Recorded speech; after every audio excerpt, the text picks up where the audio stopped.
നമ്മളെല്ലാവരും ഇപ്പോൾ artificial intelligence AI വിപ്ലവത്തിന്റെ ലഹരിയിലാണ്. ChatGPTയും AI വീഡിയോകളും ഒക്കെ നമ്മുടെ ജീവിതത്തിന്റെ ഭാഗമായി കഴിഞ്ഞു. സിലിക്കൺ വാലിയിലെ ടെക് ഭീമന്മാർ ലോകത്തെ മാറ്റിമറിക്കുമെന്ന് നമ്മൾ വിശ്വസിക്കുന്നു. പക്ഷേ കഴിഞ്ഞ 48 മണിക്കൂറിനുള്ളിൽ ദക്ഷിണ കൊറിയയിൽ നടന്ന ഒരു സംഭവം ലോകത്തെ ഞെട്ടിച്ചിരിക്കുകയാണ്. വെറും 2 ദിവസം കൊണ്ട് $270 ബില്യൺ കൊറിയൻ വിപണിയിൽ നിന്ന് അപ്രത്യക്ഷമായത്. സാംസങ്ങും SK ഹൈനിക്സും പോലെ നമ്മൾ വിശ്വസിച്ചിരുന്ന ചിപ്പ് ഭീമന്മാർ തകർച്ച നേരിടുന്നു.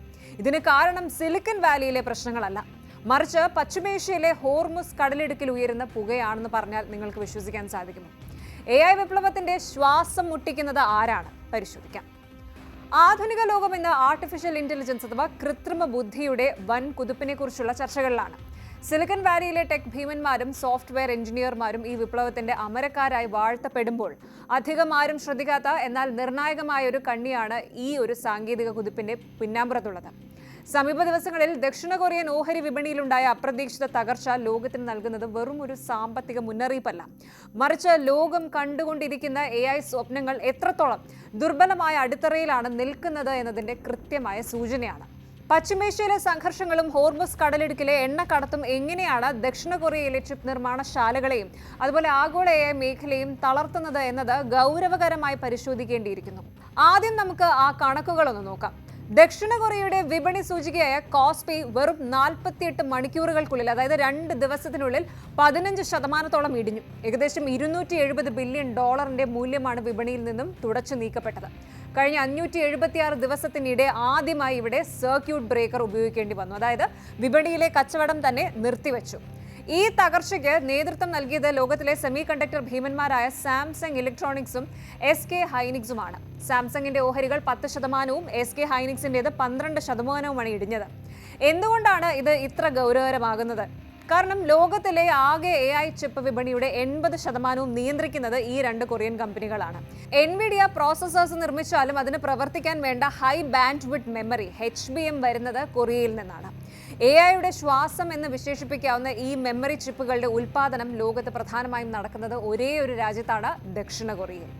ആഗോള DRAM വിപണിയുടെ 67%, HBM വരുമാനത്തിന്റെ 80% സാംസങ്, SK ഹൈനിക്സ് എന്നീ 2 കൊറിയൻ കമ്പനികളുടെ നിയന്ത്രണത്തിലാണ്. അതായത് ലോകത്ത് എവിടെ ഒരു AI സെന്റർ ഉയർന്നു വന്നാലും അതിന് ദക്ഷിണ കൊറിയയുടെ സഹായമില്ലാതെ മുന്നോട്ട് പോകാൻ കഴിയില്ല. ഈ ഘട്ടത്തിലാണ് കൊറിയ നേരിടുന്ന ഊർജ്ജ പ്രതിസന്ധി ലോകത്തിന് ഭീഷണിയാകുന്നത്. കൊറിയയിൽ ഒരു തടസ്സമുണ്ടായാൽ ലോകത്ത് എവിടെയുമുള്ള AI സെന്ററുകൾ നിശ്ചലമാകുമെന്നതാണ് യാഥാർത്ഥ്യം. ഈ ഒരു സാഹചര്യത്തിലാണ് ഇവിടെയാണ് ഗൾഫ് രാജ്യങ്ങളുടെയും ഹോർമുസ് കടലിടുക്കിന്റെയും പ്രാധാന്യം വരുന്നത്. ലോകത്തിലെ ഏറ്റവും വലിയ വ്യാവസായിക കേന്ദ്രങ്ങളിൽ ഒന്നാണെങ്കിലും ദക്ഷിണ കൊറിയയ്ക്ക് സ്വന്തമായി ഊർജ്ജ സ്രോതസ്സുകൾ കുറവാണ്. ദക്ഷിണ കൊറിയയ്ക്ക് സ്വന്തമായി എണ്ണയോ ഗ്യാസോ ഇല്ല. അവർക്ക് ആവശ്യമായ ഊർജ്ജത്തിന്റെ 97% ഇറക്കുമതി ചെയ്യുന്നതാണ്. ഇതിൽ സിംഹഭാഗവും ഭൂരിഭാഗവും വരുന്നത് മിഡിൽ ഈസ്റ്റിൽ നിന്നാണ്. ഹോർമുസ് കടലിടുക്കിലൂടെയാണ് ഈ എണ്ണക്കപ്പലുകൾ കടന്നു പോകുന്നത്. ഇപ്പോൾ ഇറാൻ-ഇസ്രായേൽ സംഘർഷം കാരണം ഹോർമുസ് കടലിടുക്ക് അടച്ചതോടെ കാര്യങ്ങൾ അവതാളത്തിലായിരിക്കുന്നു. അതീവ സങ്കീർണമായ AI ചിപ്പുകൾ നിർമ്മിക്കാൻ ഭീമമായ തോതിൽ വൈദ്യുതി ആവശ്യമാണ്.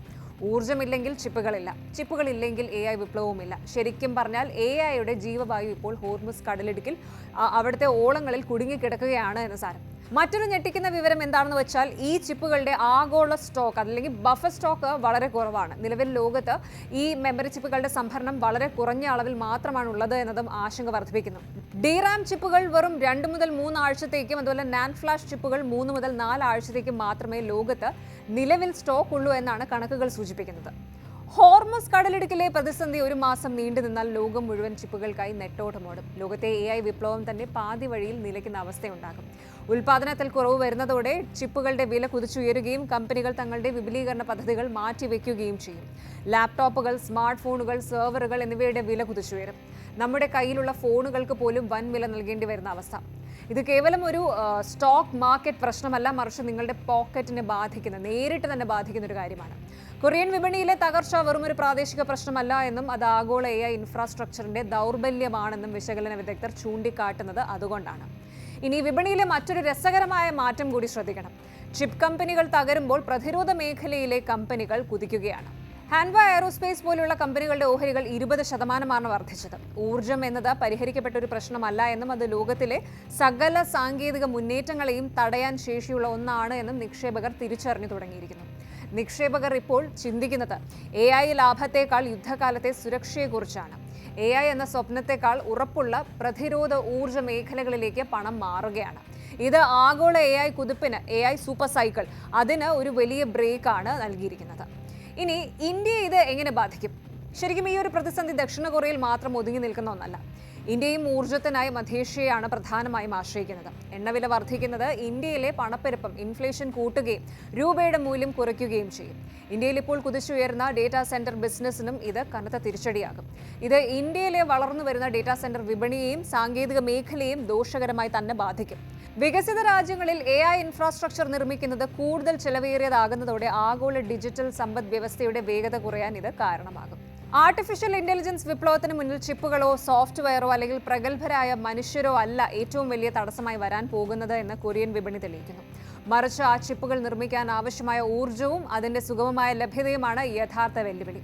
ഭൗമരാഷ്ട്രീയ സാഹചര്യങ്ങൾ 10 ദിവസത്തിനുള്ളിൽ ശാന്തമാവുകയും എണ്ണവില കുറയുകയും ചെയ്താൽ ഈ തകർച്ച നിക്ഷേപകർക്ക് ഒരു വലിയ അവസരമായി മാറിയേക്കാം. ഇനി ദീർഘകാലാടിസ്ഥാനത്തിൽ നോക്കുമ്പോൾ ആഗോള സാങ്കേതിക വിദ്യ എത്രത്തോളം പ്രകൃതിവാതകങ്ങളെയും ഫോസിൽ ഇന്ധനങ്ങളെയും ആശ്രയിച്ചാണ് നിൽക്കുന്നത് എന്ന കൈപ്പേറിയ സത്യം ഇത് നമ്മെ ഓർമ്മിപ്പിക്കുന്നു. AI വിപ്ലവം സുസ്ഥിരമാകണമെങ്കിൽ ചിപ്പ് ഡിസൈനുകളിൽ മാത്രമല്ല, അവ നിർമ്മിക്കാൻ ആവശ്യമായ ഊർജ്ജ സ്രോതസ്സുകളുടെ വൈവിധ്യവൽക്കരണത്തിലും ലോകം ശ്രദ്ധ കേന്ദ്രീകരിക്കേണ്ടതുണ്ട്. ചുരുക്കത്തിൽ AI വിപ്ലവം എത്രത്തോളം ദുർബലമായ ഒരു അടിത്തറയിലാണ് നിൽക്കുന്നത് എന്ന് കൊറിയൻ വിപണി തെളിയിക്കുന്നു. നമ്മൾ എത്ര വലിയ സാങ്കേതിക വിദ്യ വികസിപ്പിച്ചാലും അതിന് പ്രവർത്തിക്കാൻ വേണ്ട ഊർജ്ജം പ്രകൃതിവാതകങ്ങളെയും ഫോസിൽ ഇന്ധനങ്ങളെയും ആശ്രയിച്ചാണ് ഇരിക്കുന്നത്. സിലിക്കൺ വാലിയിലെ AI സ്വപ്നങ്ങളെ മുക്കിക്കളയാൻ ഹോർമുസ് കടലിടുക്കിലെ ഒരു ചെറിയ ഓളം മതി എന്ന യാഥാർത്ഥ്യം ലോകം തിരിച്ചറിഞ്ഞു കഴിഞ്ഞു. ഭൗമരാഷ്ട്രീയ സാഹചര്യങ്ങൾ ശാന്തമായാൽ മാത്രമേ വിപണി തിരിച്ചു പിടിക്കൂ. AI വിപ്ലവം സുസ്ഥിരമാകണമെങ്കിൽ ഊർജ്ജ സ്രോതസ്സുകളിൽ കൂടി ഒരു വിപ്ലവം ഉണ്ടാകേണ്ടിയിരിക്കുന്നു. കൂടുതൽ വാർത്തകൾക്ക് News 18 Keralam YouTube channel subscribe ചെയ്യുക.